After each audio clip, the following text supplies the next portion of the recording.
Conference championships will take center stage on the final weekend of the college football regular season. All 10 leagues are slated to contest their title tilts tomorrow or Saturday. Three of the conferences, the ACC, Big Ten, and SEC, will draw the most attention because of the impact the results will have on the college football playoff. Though those games headline the slate, there are scattered contests in the ACC, Big Ten, Pac 12, and SEC, and the final leg of the Commander in Chief's trophy between Air Force and Army. Hello, friends, and welcome to the season finale of Strictly Sports College Football Thursday. I am your host, Anthony Florio. I am joined, as always, by good old MF Michael Fletcher. We are awaiting perhaps the presence of Michael Bullock. If he comes in, we will catch him up on what he missed. If not, then we will likely see him tomorrow night on the Cerebral Smack Talk. But, man, can't believe it's already the season finale. I mean, it was doubtful that we were going to have a season, because of all the COVID stuff. But thankfully, they were able to find a way to make it work. And here we are. Championship week is here. There are 10 games on that. 8 of them feature ranked teams. Only 2 don't.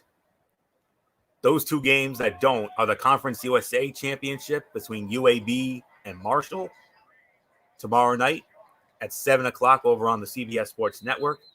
And the other is the MAC Championship game between Ball State and Buffalo from Ford Field in Detroit, 7:30 over on ESPN. Now, there were supposed to be a few makeup games going down this week, but COVID wreaked havoc again. What else is new? And we're going to quickly start with our COVID tracker, if you will. The following games canceled because of COVID or other things. Number 11, Indiana. They were scheduled to host Purdue. That's off the table. Number 18, Miami, as they host Georgia Tech, out. Number 8, Georgia, against winless Vanderbilt, out. And I'm sure MF would probably say, who cares on this one? Michigan, Iowa, out. But I'm sure MF's probably like, at this point, who cares? Because Michigan, they're long out of it. So, and I wouldn't have liked their chances against Iowa anyway. And very interestingly, Oregon was supposed to play number 25 Colorado, but that game is off. And believe it or not, it's not because of COVID. You'll know why in just a moment. Very interesting circumstances. But only one makeup game on the docket this week.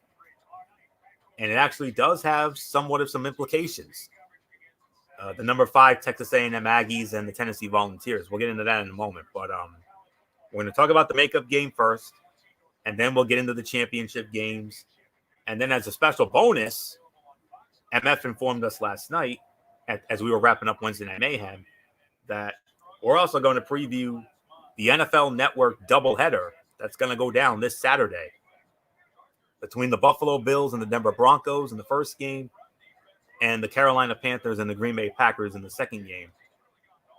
The true season finale of Thursday Night Football, if you will, is on right now. You got the Los Angeles Chargers against the Las Vegas Raiders at Allegiant Stadium in Las Vegas. And a big development coming out of that. Derek Carr suffered a groin injury, done for the rest of the game. Marcus Mariota is in at quarterback. So major development there.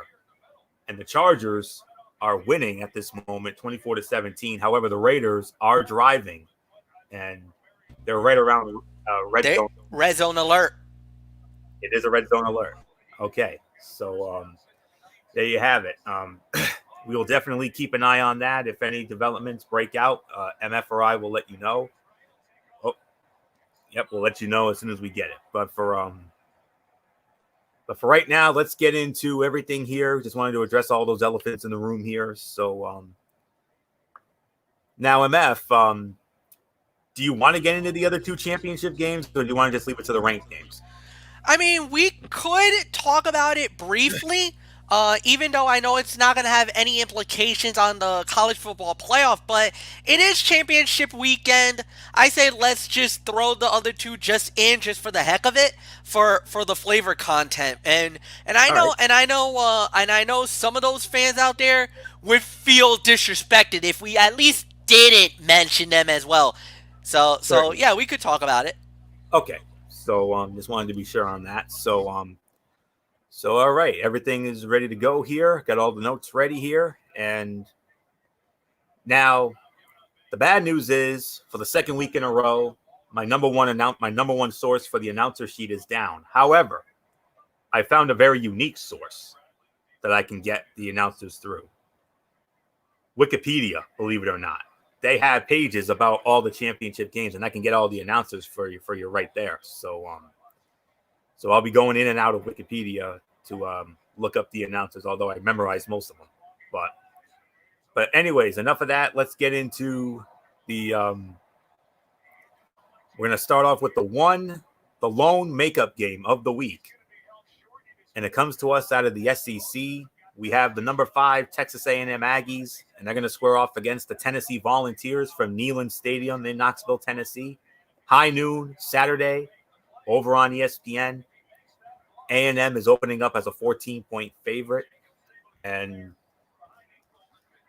I don't remember who was slated to be on the call for that one, but as soon as I find it, I'll get it. But A&M is opening up as a 14-point favorite. So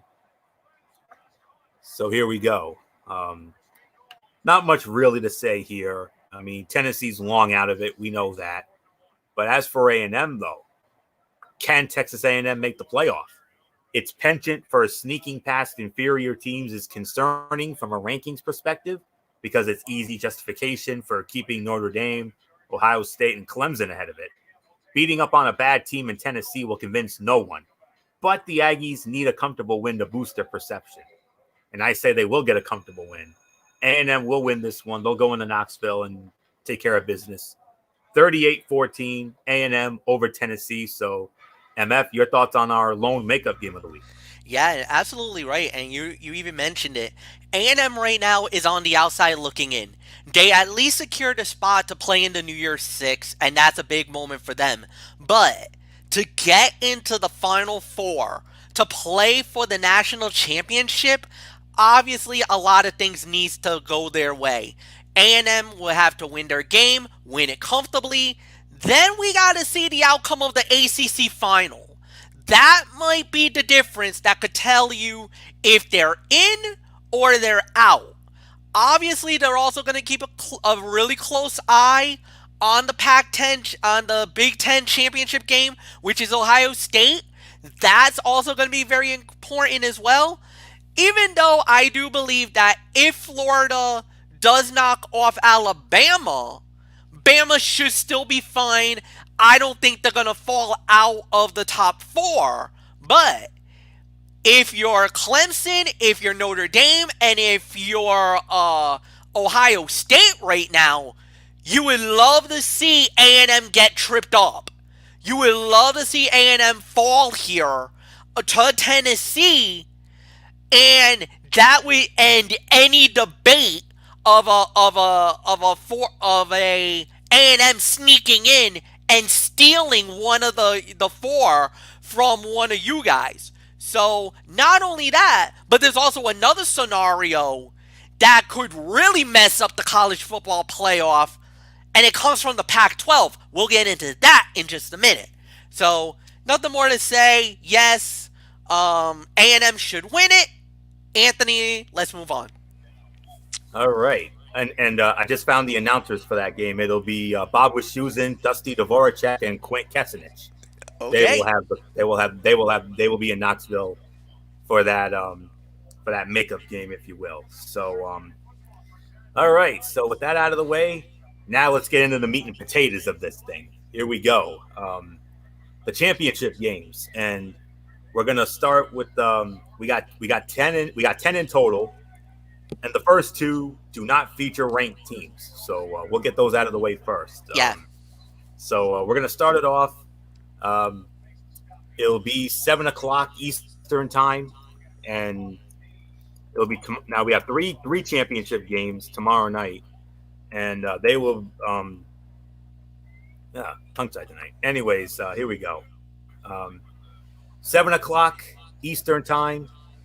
This will be over on the CBS Sports Network. It'll be the UAB Blazers squaring off against the Marshall Thundering Herd at Marshall Stadium, which is Jones C. Edwards Stadium in Huntington, West Virginia. A 7 p.m. kickoff over on the CBS Sports Network. And thank you, Wikipedia, for helping us out here with the announcers for this. It'll be Rich Waltz with Aaron Taylor and our dear friend Jenny Dell. They will be on the phone. Yeah, Jenny Dell. Yeah, MF knows. MF was blessed enough to meet her a number of years ago. Big moment for him. And yep, Jenny Dell will be there with Rich Waltz and Aaron Murray. And I don't have a spread for this, but I would Marshall is favored by 10. Marshall's a 10-point favorite. Okay, so there you go. So MF, UAB, Marshall. I mean, Marshall. They were in the top 25 for a while. Then they suffered that embarrassing loss to Rice of all teams. Yeah, oh. Rice got them good. I think it was that 21-0. Yeah. The thing was with the Thundering Herd is that, like we said, for a number of years, Marshall was never really that relevant. There was the anything about Marshall everybody remembers way back. I think it was in like 1970s. The legendary plane accident that claimed the lives of the entire football team, and a lot of people thought Marshall was never going to recover from that loss, and sure enough, they were able to. And then years later, I think it was like in the early 90s, Marshall had a really good football team led by Byron Leftwich, who ended up having a pretty good NFL career with the Jacksonville Jaguars. And then for a number of years, they kind of were on the outside looking in. Nobody really knew about them. And now here they are again with a really good team. A really good offensive line. Defense has really stepped up in the last few months. And a lot of people is like, is Marshall about to make a renaissance? They did dip their toe in the top 25. That's why we did feature them.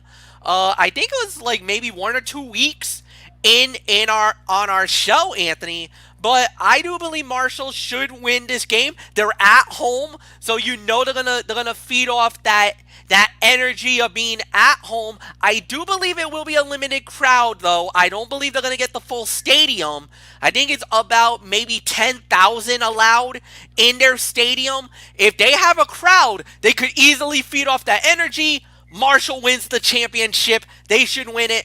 And they will go to, and I do believe that we send them to Ford Field, if I remember correctly, because that's traditionally the bowl game that they would play, Motor City Bowl in Detroit. They would go to if you win that automatically. But again, with the bowl schedule being so crazy this year as well, how many bowl games are there going to be this year? We don't actually know because, like we said, COVID's been running wild on us all year long. It's been tormenting us all year long with all the cancellations and everything else. So we'll see how it goes. But I do believe Marshall will win the title. Anthony, it's yours. I do know of at least one bowl game that's been canceled, MF, and this one hits close to home for me. The Pinstripe Bowl. That is at Yankee Stadium. Which would have been at Yankee Stadium, yes. Yeah, COVID got it. So damn shame because there's nothing like watching football at the house that Ruth Belt. Come on now. Oh yeah, it's a beauty, and they do a really good job playing that game in that stadium too. It looks amazing. Yeah, and they've done some great football games there. I mean, Notre Dame's played there a couple times. I remember against the Army in 2010, and then a couple years ago against Syracuse, and which was our game of the week when we did that game. But anyways, this outcome rests on the throwing arm of Marshall's Grant Wells. While helping the Thundering Herd start 7-0, he tossed 16 touchdowns and just 4 interceptions. Then, in a 20-0 loss to Rice on December 5th, he threw 5 interceptions. Marshall allowed just 213 yards, though, and leads the nation with 4.1 yards allowed to snap. UAB has played only once since Halloween, a 21-16 win at Rice last Saturday, so expectations are a bit unclear, but Marshall should be able to lean on its elite defense. So I'm going to go with Marshall to win the Conference USA Championship. 27-13, Marshall beats UAB. So get into our next championship game. And speaking of Ford Field, MF, this next game will be from Ford Field in Detroit. The MAC championship game, 7:30 kickoff over on ESPN, and it will feature.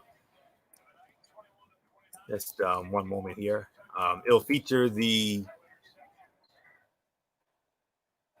Ball State. It'll feature Ball State against Buffalo. Marshall. It's gonna be Ball State against Buffalo. So let's see if I can find it here.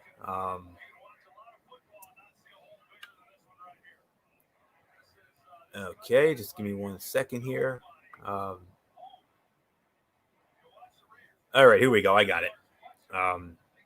It's the Ball State Cardinals against the Buffalo Bulls. It'll be from Ford Field in Detroit, Michigan, over on ESPN, 7:30 kickoff. Clay Matvick, Rocky Boyman, and Katie George will be on the call for that. MF, do you have a spread for that one? I would have to think Buffalo would be the favorite here. Buffalo's the favorite. I don't have an actual spread on it. No, Anthony. Sorry. Oh, okay. Not this time. All right, no worries. I have the spread for the rest of the games, so we're good to go here. So, all right. Ball State Buffalo MAC championship. Here we go. After falling to Miami of Ohio on November 4, Ball State has ripped off 5 straight wins. But can the Cardinals hold up defensively? They've struggled against the pass, and Buffalo's Kyle Van Treese is averaging 9.7 yards per attempt. And he's not even the focal point. Running backs Jarrett Patterson and Kevin Marks Jr. have combined for 1,535 yards and 23 touchdowns. This will be a major challenge for a Ball State defense ranked 81st in yards allowed per snap. I'm going with Buffalo to win this game, mainly because of Jarrett Patterson. He's going to run wild. 45-28, Buffalo beats Ball State, wins the MAC. So, MF, you got to keep your eye on. Have you seen this Patterson kid? He is unbelievable. I've heard a lot of things about this Patterson, basically from a lot of the NFL scouts and everything else. And yeah, I heard he's definitely one of the sleeper guys that normally you don't talk about because we always cover a lot of Power 5. But yeah, he's one that has really opened the eyes of a lot of people in college football. So yeah, no, Buffalo should win. Nothing more to say. Anthony, it's time. The big one from here on out, it don't get no better. You ready for a nice heaping helping of meat and potatoes here, MF? Let's do it. But before I get into that, I wanted to let you know the Raiders tied the game at 24, but the Chargers are driving. It's 4th down now, and we're late into the 4th quarter. It's crunch time in Vegas, tied at 24. So we'll keep an eye on any developments there. Well, it looks like, just to give you a quick moment, Anthony, the Chargers are about to go for a field goal attempt. So yes, they are. We're just gonna have to wait and see. So it could be 27-24 in a moment, or the Raiders might have a chance to actually win the game, and they need this game. They need this. Sure do. The Raiders needs this game more than any other game. They need a win tonight. Yeah, if they want to keep pace in that loaded AFC. Nope. No good. He missed it. Yeah, the bad snap. Not just a bad snap, it was a horrible kick. He pushed it wide to the left. Yeah, he shanked it. Yeah. So 3:38 to go, tied at 24. The Chargers missed the field goal. the Raiders now with a chance. I mean, it's a must-win for them. So we'll have to wait and see. So if they win, they keep pace in a very loaded AFC, maybe the most loaded AFC race we've ever seen. If And you're a hopefully Miami Dolphin fan, if you're a Baltimore Raven fan, if you're a fan that's trying to get into the playoffs, you're not happy right about now. You did not want to see that happen. So, Oh, no. who Certainly knows? not. Can the Raiders do it? That's the big question. We'll find out. We'll keep you posted. Yeah, we certainly will. All right, now let's get into the meat and potatoes of this thing. Now we started off with the Pac-12 championship game, which will be on Fox tomorrow night, and it'll be the number 13 USC Trojans. Now they were originally scheduled to face the Washington Huskies, but because of what else? COVID. Washington out, Oregon in. So how about that? And also, this game was originally scheduled to be at Allegiant Stadium in Las Vegas, but because of COVID, they're going to push it back a year. So next year, the Pac-12 championship will be at Allegiant Stadium in Las Vegas. So, but for this year, we're going to be at the Los Angeles Memorial Coliseum in Los Angeles, California. You know how much I love that stadium. As the USC Trojans at number 13, they're going to host the Oregon Ducks on Fox, and we will have Joe Davis and Mark Helfrich. They will be on the call. And USC is opening up as a 3-point favorite. So, MF, we kick off the big one, the big conference championships. Oregon, USC. Washington out because of COVID. Oregon is in, and I'm sure Eric Carey is going to be very pleased with that. Oh, he is absolutely ecstatic. He's excited. He's thinking, "Oh my God, we could actually win the Pac-12." Well, not so fast, because you're going up against a USC team that's had an amazing year, and they actually have an outside chance of getting into the college football playoff. Again, I said it once, I'll say it again. USC has a chance to get in. One of the criterias to get into the college football playoff is a conference title. USC has not lost a game. They're undefeated. That's one. Number two, a Pac-12 championship will really help them, because if for some reason, if they could win their game, then you got to start thinking, all right, so where's the other teams going to be? That's why you keep an eye on Notre Dame, you keep an eye on Clemson, and you keep a very watchful eye on Ohio State. Because I believe in my mind, or in my heart of hearts, that whoever loses between Notre Dame and Clemson most likely is out of the college football playoff. If USC wins this game and wins it convincingly, I think USC gets in. And that's really going to be a shocker to a lot of fans, but I think SC has a great chance. I'm going to go with USC to win the game, win the Pac-12. Sunday's going to get really interesting if that happens. We'll wait and see. Florio, it's yours.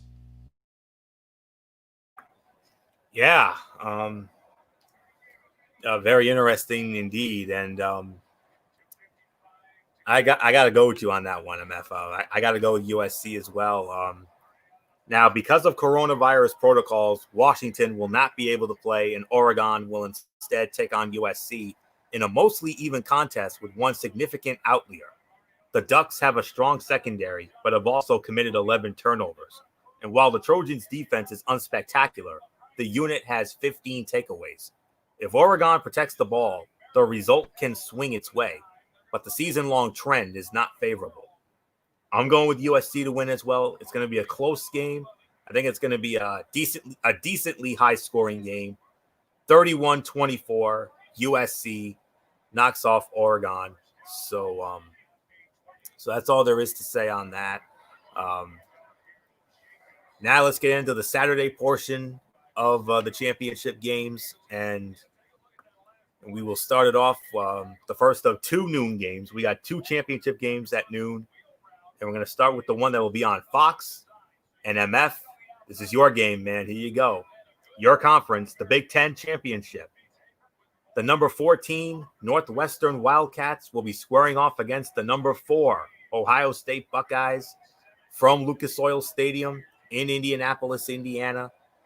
This will be over on Fox, of course, and you know who's going to be there for this one. The A team, of course. Our man, the legendary Mr. Gus Johnson, with Joel Klatt and the All-American girl Jenny Taft, and Ohio. I don't have a spread for this one, but I have to imagine Ohio State's got to be the favorite. Ohio State is the favorite, and I do believe it's a 2 or 3 touchdown spread right now. Yeah, I kind of had a feeling about that. So, Chargers got a takeaway. That's not good. So, Raiders are in trouble. So we're going to have to keep an eye out for it.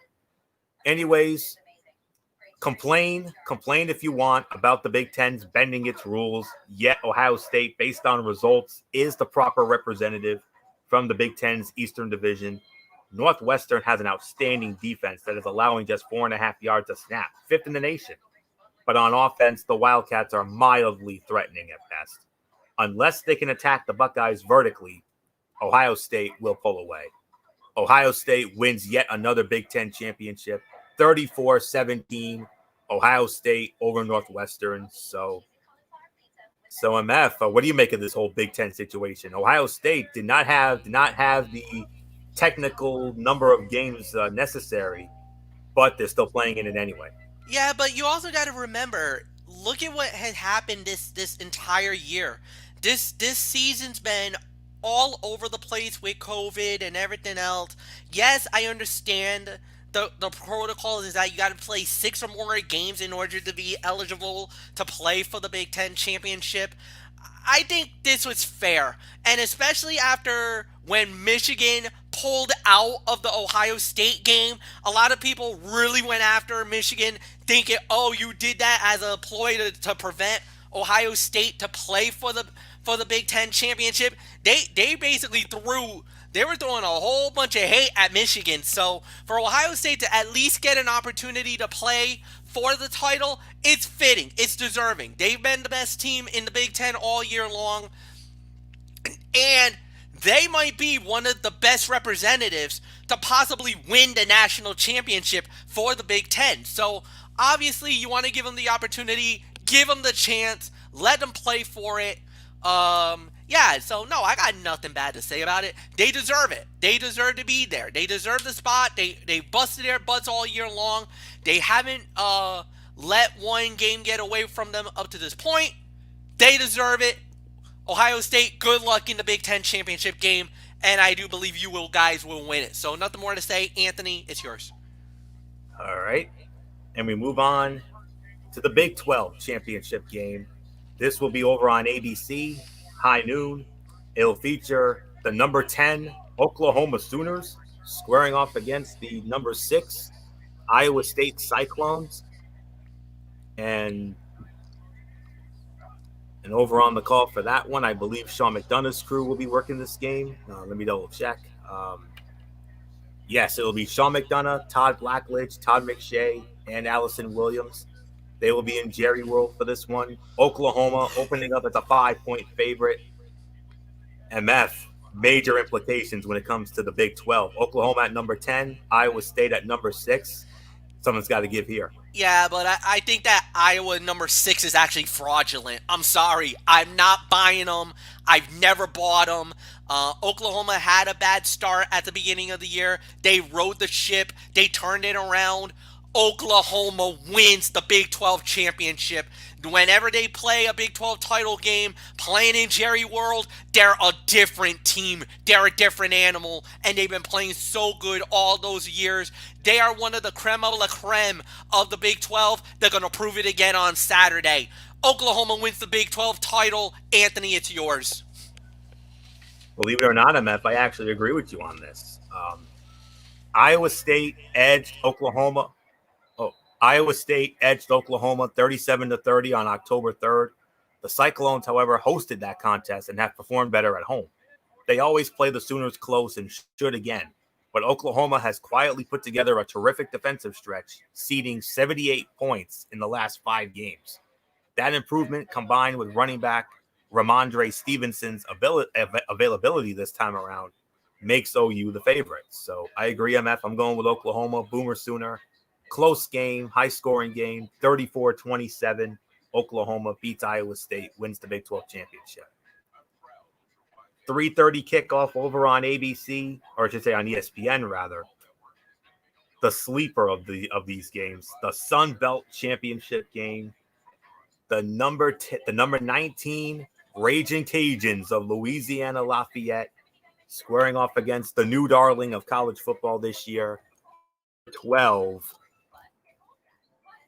The number 12 Chanticleers of Coastal Carolina. From Brooks Stadium in Conway, South Carolina. This game will be over on ESPN. Well, actually, I don't have the. Oh, hang on, let me see. No, I don't have it. Actually, maybe I can get it real quick, but nonetheless, though, Louisiana, Lafayette, and Coastal Carolina. I mean, this is a Tony special right here because this is a battle of underdogs, and you know how much I love the underdog stories. And it'll be Anish Shroff, Tom Luginbill, and Marty Smith. They will have the call of that game. Coastal Carolina opening up as a 2.5-point favorite. Coastal Carolina handed Louisiana its only loss of the season. So the Raging Cajuns will be out for revenge. They've had an extra week to prepare for this highly efficient offense as well. But do you want to pick against the Chanticleers? They continually find ways to win, whether it's via a late score or defensive stand. Fatigue is a real concern, especially on defense. But Coastal Carolina can ride its offense to a Sun Belt League championship. Coastal Carolina wins the Sun Belt in what will be a very high-scoring 5-star Shakespearean drama classic. Give me Coastal Carolina, 38-34. Nothing more to say. MF, does Coastal Carolina keep this magical season alive? Yes, they do. And I think the biggest challenge they had all year long was when they had to go up against BYU. When they survived that game and won that put the entire nation on notice. It was like, it went from being the darlings, like we said, to these guys are now, like, this is turning into one of those Hollywood type stories that we're going to be talking about for years to come. They are the Boise State of a few years ago. They've become that team. Without a doubt, this was an amazing run, and I think the run will continue one more time. They're going to win this game on Saturday. They're going to take the Sun Belt Conference, and there's really nothing more to add. Anthony, it's yours. You ready for the main event? Yes. I mean, all these games are main eventers. Let's not kid ourselves. Any of these games would be a main event any week. Most of them, anyway. But for my taste, I think this is the true main event right here. 4 o'clock Eastern on ABC, the ACC championship game. The number 3 Clemson Tigers squaring off against the number 2 Notre Dame Fighting Irish from Bank of America Stadium in Charlotte, North Carolina. You already know who's working this. The A-team's going to be there for this one, of course. Chris Fowler, Kirk Herbstreit, Maria Taylor. They will be there for this one. Clemson. And the Chargers missed another field goal. Unbelievable. 51-yarder. So definitely keep an eye on that. But for right now, Clemson opening up as a 10-point favorite. Chris Fowler, Kirk Herbstreit, Maria Taylor, they'll be there. And I mean, there are no ifs, ands, or buts about this. This is hands down the most anticipated rematch in a very long time. I can't remember the last time we had a rematch that was so highly anticipated. Yeah. November 7th, we'll never forget it. At Notre Dame Stadium, Trevor Lawrence was out. DJ Uiagalelei subbed for him. He played the game of his life.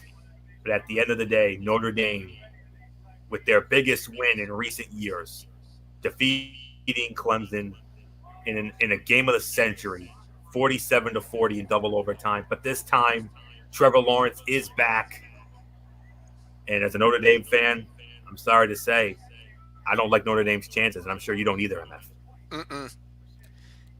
No, I don't. And whenever it's an ACC championship game, normally Clemson destroys their opponent. And they don't just destroy them, they mangle them. And the thing is with Notre Dame, look at what happened the last time these two teams played each other in a bowl game. Notre Dame got crushed. It was a college football playoff game. And they lost by 21 in that game. Anthony, I don't see it being anything different from what it was just in that college football playoff. Clemson had to hear about Notre Dame winning that game. They had to hear about the fans rushing the field. They had to hear about how they lost a step. Has Notre Dame taken the ACC? No. If you're Clemson, this is our ACC. Notre Dame is an independent football team that came to us because of COVID-19. This season and everything that they've done up to this point would have meant nothing if this outcome did not go their way. So if you're Notre Dame, you're thinking in the back of your mind, this is our moment. No ifs, ands, or buts about it. We have to win, and we gotta prove it. So, with that said, how's that gonna turn out? We don't know. I do know one thing. Trevor Lawrence has been waiting for an opportunity to get his hands on Notre Dame because of the fact that he wanted it to play that first game. He wanted that opportunity so bad, but unfortunately, the game never happened because he ended up getting COVID, and that sidelined him for two games, and the two most crucial games, he was out. So, this is the moment that could define a season for him. How's that going to play out? We'll find out. I do know one thing for sure. Clemson is going to come guns blazing after Notre Dame. They're going to want to make the proof that they made a mistake on this one. So when it's all said and done, I'm going to say it. This is going to be the end. I do believe Notre Dame will lose. I got Clemson winning the ACC title. And Anthony, I think that's going to put Clemson in. I hate to say it, but I think Notre Dame will not make the college football playoff, regardless of the loss, because of all the other teams that's got to play. I think it's going to be Alabama, Clemson, Ohio State. I got USC getting the fourth and final spot. Notre Dame will get 5. A&M will fall to 6. Florio, it's yours. Now, let me ask you this, MF, real quick. What if Notre Dame wins? Then what? If Notre Dame wins, they're in and Clemson's out. There's no ifs or ands or buts about it. The loser of this game is gone. They're not making the college football playoff in my mind. If both teams should make it, then there's going to be a major hugabaloo going around. If the game's close where both teams are more deserving of the spot, then okay.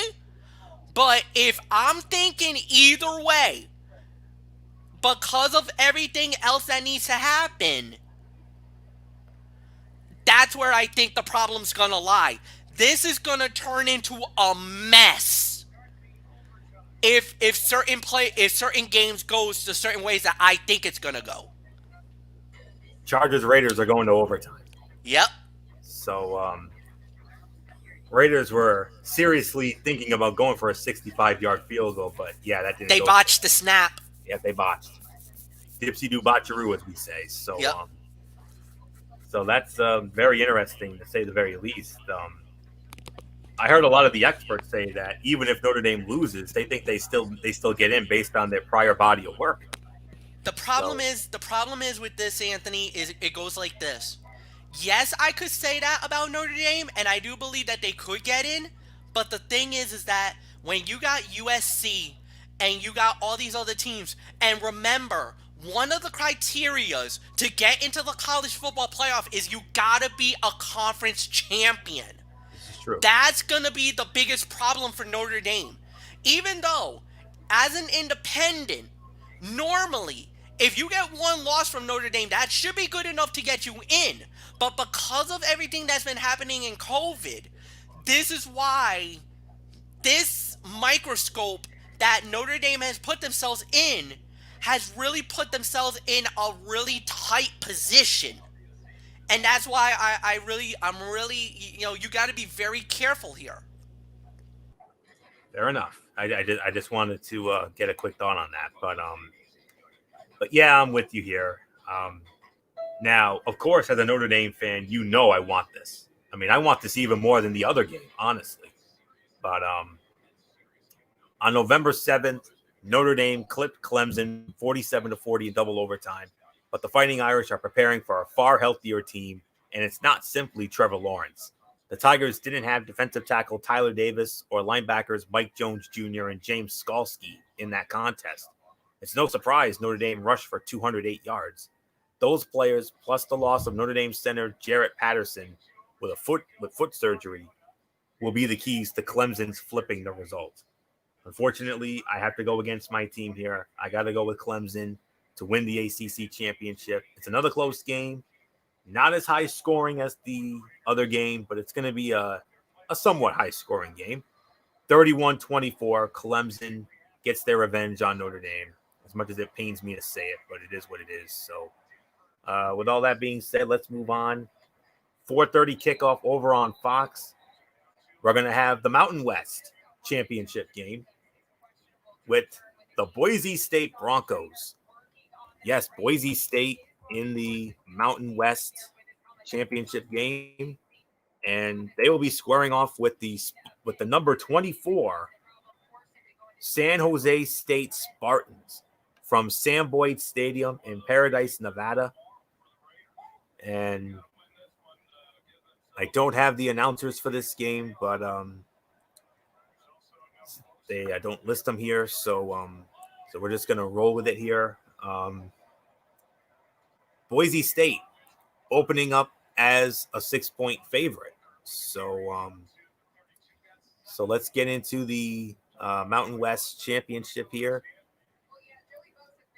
Led by former Texas A&M and Arkansas quarterback Nick Starkel, San Jose State is one of 2020's best stories.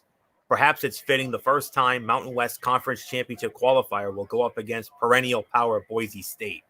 This should be a relatively low-scoring game considering the pace of both offenses. Boise State's defense has played better lately, but the Broncos have leaned on non-offensive touchdowns. San Jose State has only 5 giveaways and ranks 21st in kickoff coverage. If Boise State can repeat its magic, 2 kickoff return touchdowns, 2 punt return touchdowns, a fumble return touchdown, and a blocked field goal return touchdown, that would change the game. It feels improbable to expect, though. And I love Boise State, I do.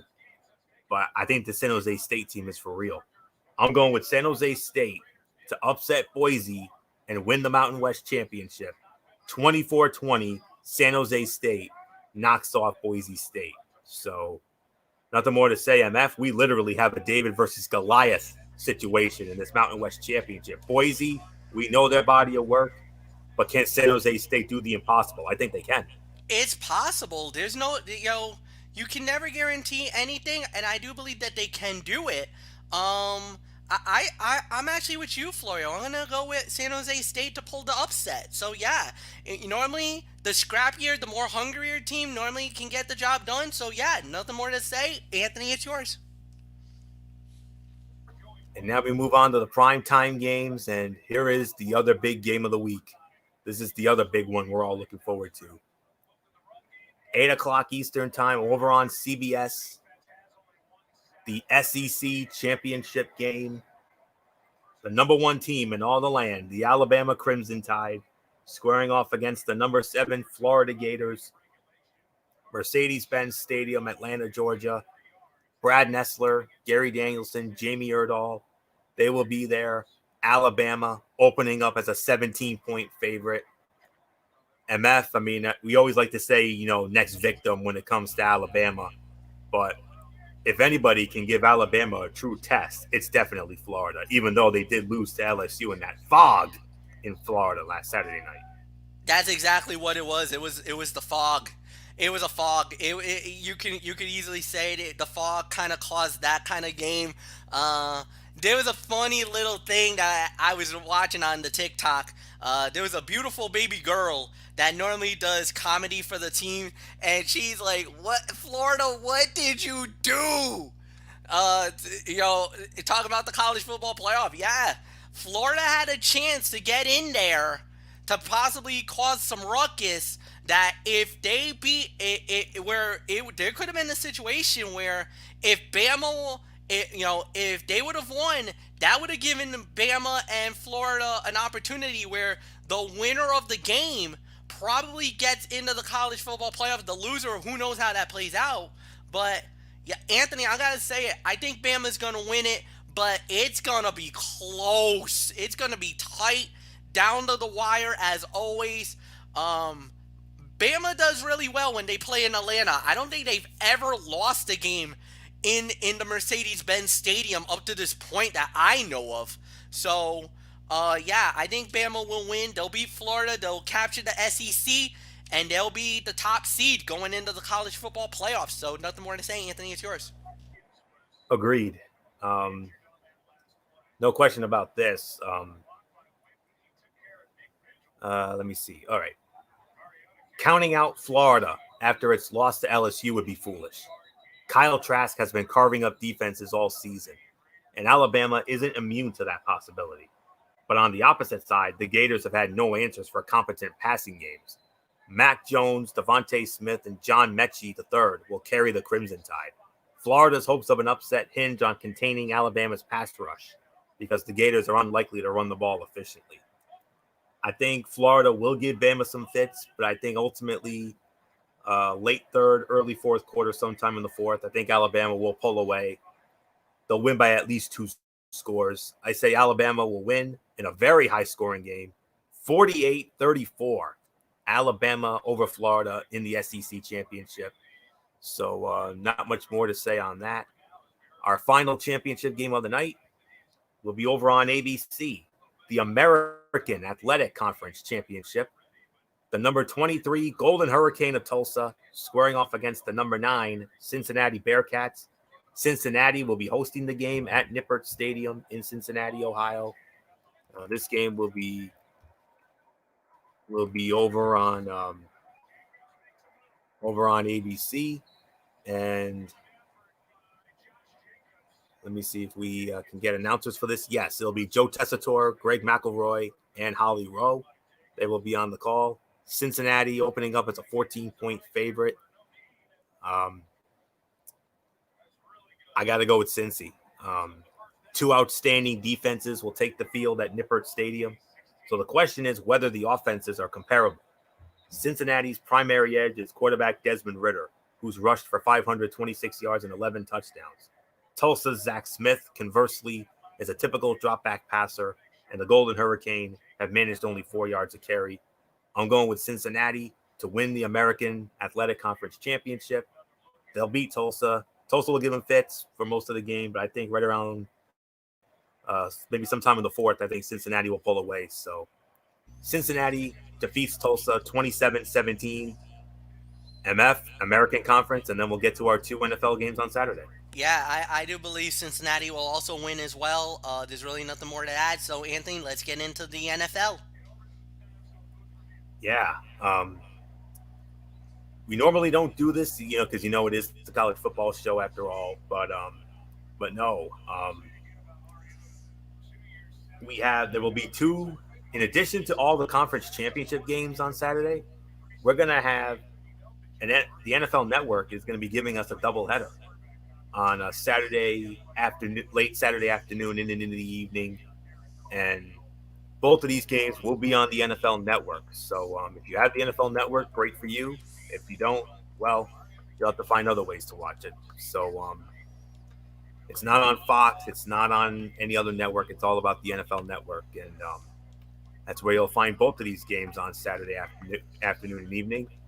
And we will start it off with the first game that will be kicking off at 4:30 on Saturday evening, and it's going to feature my team. And I'll tell you what, I'm going to be very busy I'm going to be doing a lot of channel flipping on Saturday, because Notre Dame and the Buffalo Bills are going to be on at the exact same time.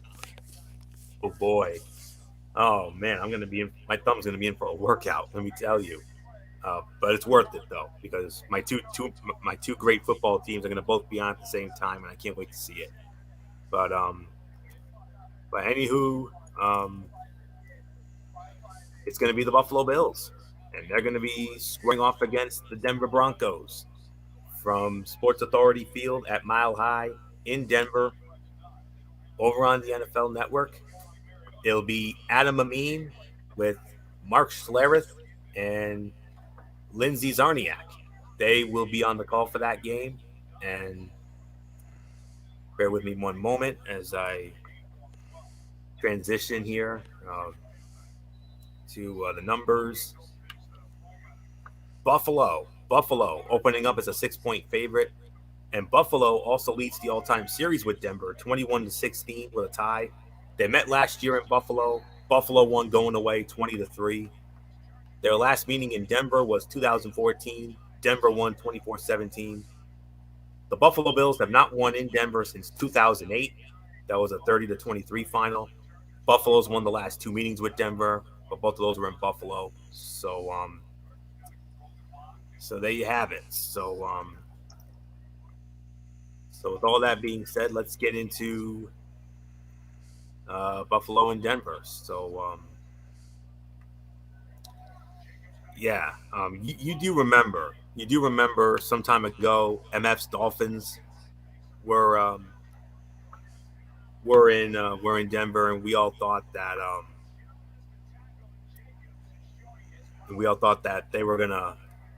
that the Dolphins were gonna roll, but no, that didn't happen. So I'm not taking this team lightly. I certainly am not. But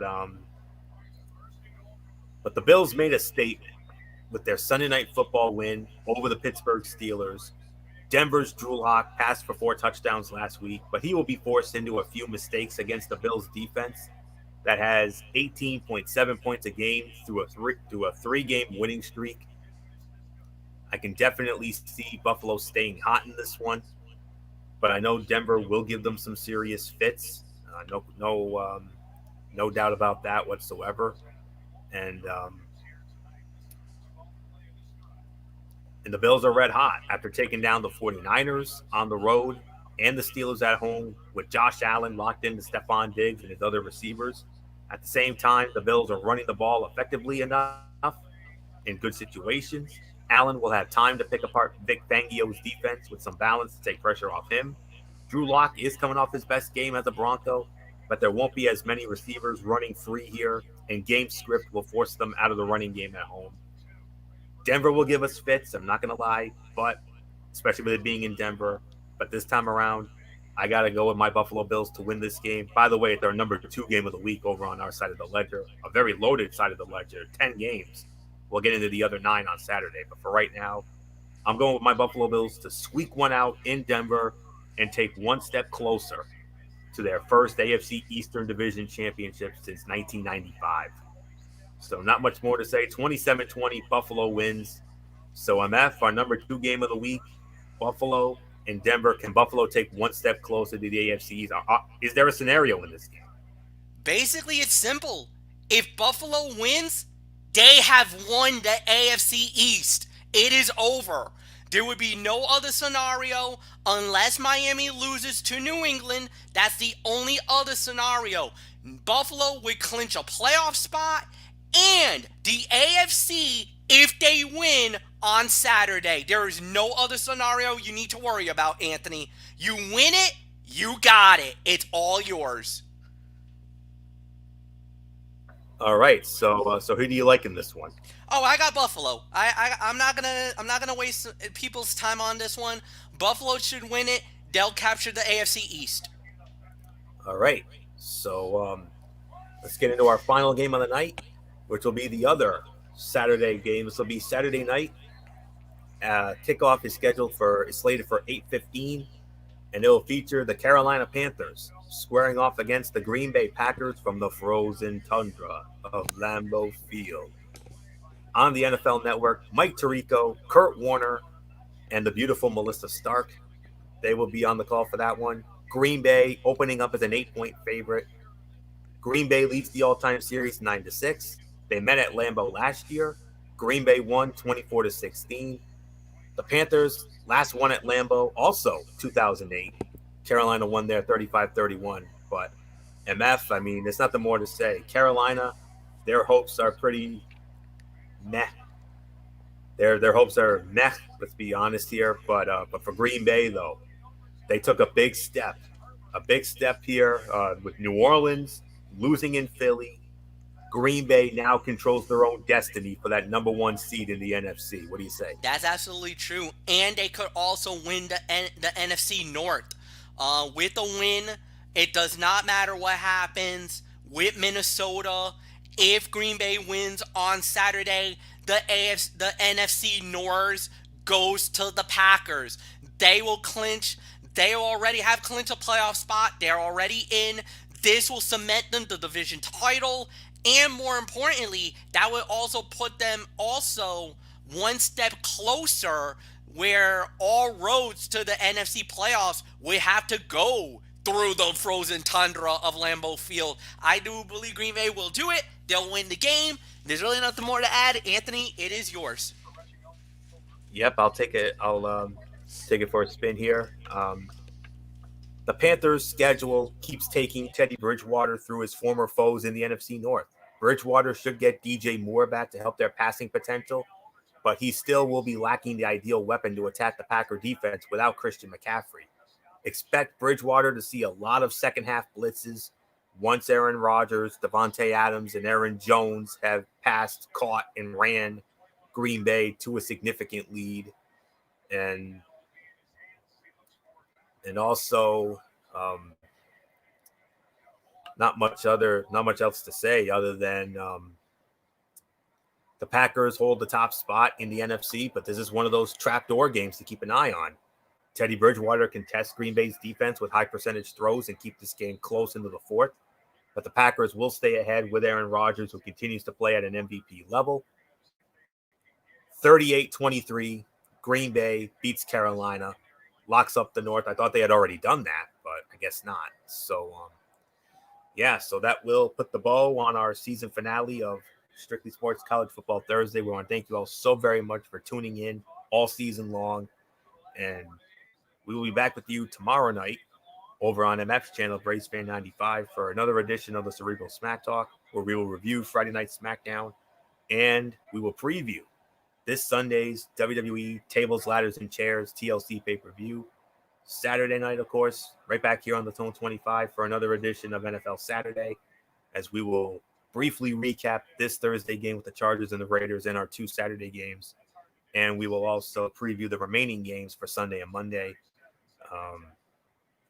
That'll go down Saturday night. And then Sunday night, following the TLC pay-per-view, MF, Braves Fan 95, will have that. And then, Ridiculously Raw. And we'll see what happens with Wednesday Night Mayhem because of Dynamite being pushed back and all that. We'll discuss that. So that's it. So until tomorrow night, the Cerebral Smack Talk. This is Anthony Florio here, signing off from my elite panel. Good old MF Michael Fletcher, Michael Bullock, Didi Woodson, and of course, as always, in forever, Derek Forever. You know the routine, everybody. Thumbs up. Talk to you later. Yeah, throw it up, watching for style. Bye for now, my friends. God bless. Be good to each other. Have a blessed Friday, and until tomorrow night for the Cerebral Smack Talk, keep it watching the season finale of Strictly Sports College Football Thursday, right here on the Tone 25 on YouTube and StreamYard.com. For everybody who's been a part of this one, for now, it's Florio so long. Bye, bye, bye, bye.